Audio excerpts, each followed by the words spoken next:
Festa del 1° maggio, una tradizionale appuntamento a Raffadali, un programma anche quest'anno ricco con momenti artistici e anche momenti di grande contenuto sociale e politico. Sì, è una festa di antiche tradizioni, come dicevate, ma una festa che si rinnova ogni anno, che ogni anno ha nuovi contenuti. Quest'anno è la lotta per il lavoro, per lo sviluppo, per la crescita economica, una protesta nei confronti dei governi per lo stato di sofferenza dei cittadini, ma anche dei comuni a cui vengono tagliati continuamente i costi. Questi contenuti vogliamo dare alla festa del 1° maggio, che abbiamo fatto con un programma ricco e denso insieme alle organizzazioni sindacali, ma devo dire spendendo anche molto meno che gli altri anni come comune, e questo va un ringraziamento ai cittadini del paese, al sindacato, alle attività commerciali. Un programma ricco che investe 4 giornate, il 27 con Massimo Spata, solo per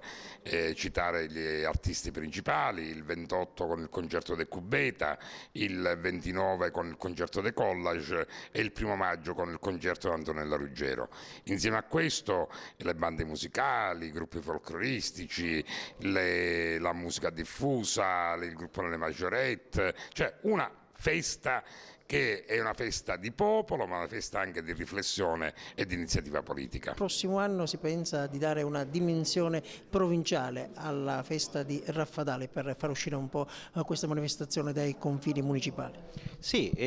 la festa di Raffadali ormai è diventata l'unica festa del 1° maggio che si svolge in provincia di Agrigento. Noi pensiamo questa cosa qui che vada esaltata, questa caratteristica, e quindi far confluire su Raffadali a partire dal prossimo anno tutte le realtà provinciali, e quindi organizzarla un poco meglio, pensare ad una settimana di intervento dal 25 al 1° maggio, quindi collegando idealmente la festa della liberazione con quella del 1° maggio e cercando di fare in modo che su Raffadali possano essere fatte una serie di iniziative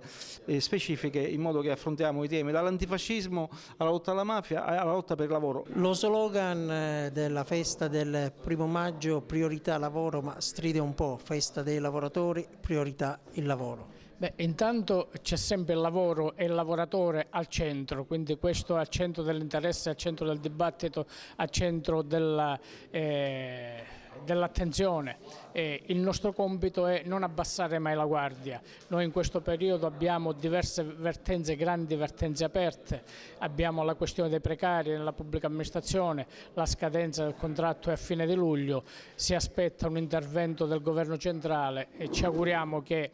venga fatto nei termini che noi ci aspettiamo. In questo particolare momento, più che di festa dei lavoratori, si dovrebbe parlare di festa dei precari, dei disperati, dei disoccupati, degli inoccupati, un momento davvero difficile. Intanto è una festa, dobbiamo essere comunque ottimisti. Certo è un momento particolare, lo dicevo poco fa nell'intervento di presentazione della festa, non è solo una festa dei lavoratori, deve essere anche la festa dei tanti disoccupati che abbiamo, la festa dei precari, ed il problema non è solo nella disoccupazione ma anche nelle persone che lavorano, perché oggi a fronte di quel poco lavoro che c'è, molte aziende private e pubbliche, enti locali hanno difficoltà di liquidità e molti lavoratori non percepiscono stipendi a diversi mesi, quindi ci troviamo in un momento di crisi straordinario, credo il peggiore dal dopoguerra in poi, che comunque dobbiamo affrontare.